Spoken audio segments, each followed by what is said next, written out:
Tonight, we are bringing you part 2 of Brett's exclusive interview with Elon Musk and members of his DOGE team. And in this segment, we're going to take a deeper dive into the roles of some key players here. Healthcare entrepreneur Brad Smith at the Health and Human Services Department, engineer Aram Magadassi as a software expert, Cloud Software Group CEO Tom Kraus at the Treasury Department, and Morgan Stanley banker Anthony Armstrong. All very important names. He is at the Office of Personnel Management. It's a lot of money sloshing out the door. We spend as a country about $3 billion a day in interest expense. It's probably the first thing that got me focused on this and thinking about how do we get to this place? How do we spend more on interest expense than we do on defense, for example? So there's a lot going out the door. But my focus actually while I've been here has been on the agency side and on the workforce side, and how is the federal workforce of 2.3 million civilians, how's it constituted, how does it function? And there are 259 discrete departments in the federal government. One of the things we did was we did an ontology of the full federal government using AI and brute force to map out 16,000 boxes on the federal government org chart. And then it's how do we get this to be efficient? For example, at the federal government, one of the things we've learned is you've got 4 payroll processors in the federal government. So 2.3 million employees get paid. They get paid through 4 payroll processors. One is in the Department of Interior. One is in the Department of Agriculture. They actually do very good work at this team at the Agriculture Department. But it's at the Agriculture Department. And they serve 76 federal agencies from the Agriculture Department for payroll. Everything from the IRS to the Smithsonian gets paid through the Agriculture Department. So that just doesn't make any sense. There should be one. You can debate where it should go. You should get the efficiencies of pulling those together. You should get the information that comes from pulling those together. So that's what we're facing on the workforce front. And you made the comment about shooting from the hip, and I want to just talk about that for a moment. That's just what critics say. Yeah, it couldn't be further from the truth. So I want to talk about what we're doing with these restructuring plans. We literally go in, and we're doing this mostly at nights and over the weekends, with the secretaries of these agencies and their senior staff.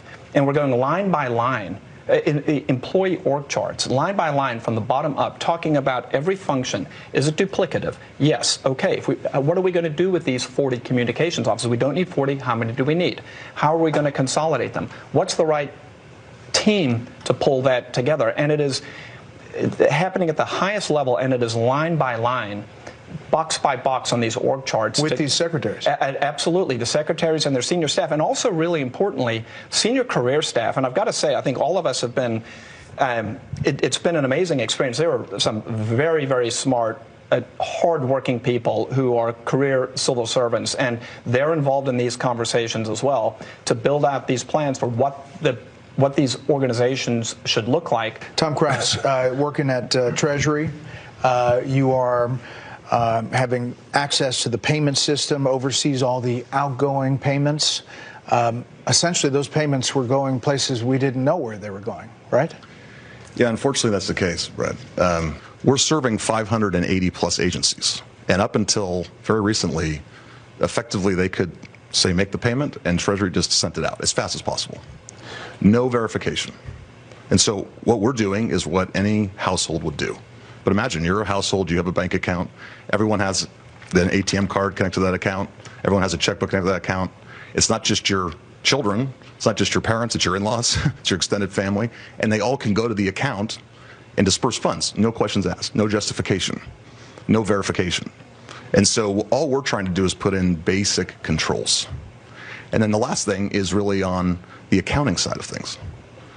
Today, when a bill is passed, a budget bill or a continuing resolution as we have right now, that actually does set a budget. It doesn't set a budget for the whole government as a whole. It actually sets it by fund. And so if you think about it, there's actually 11,000 funds across these 580 plus agencies.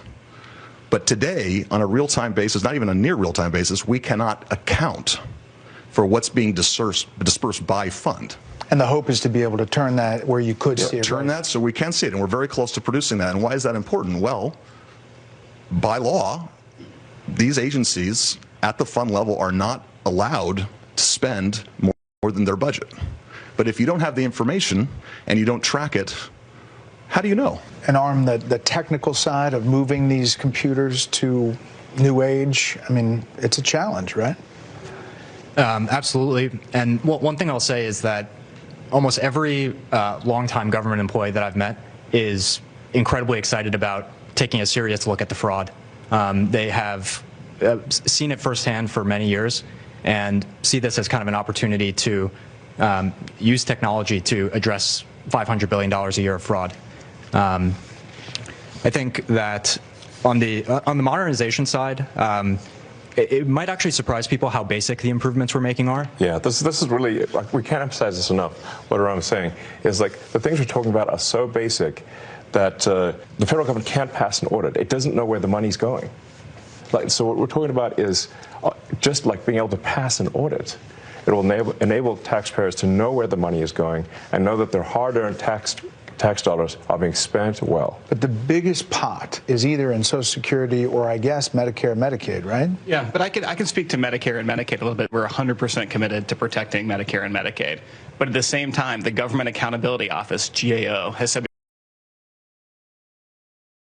there's $84 billion a year in improper payments. And so how does that happen?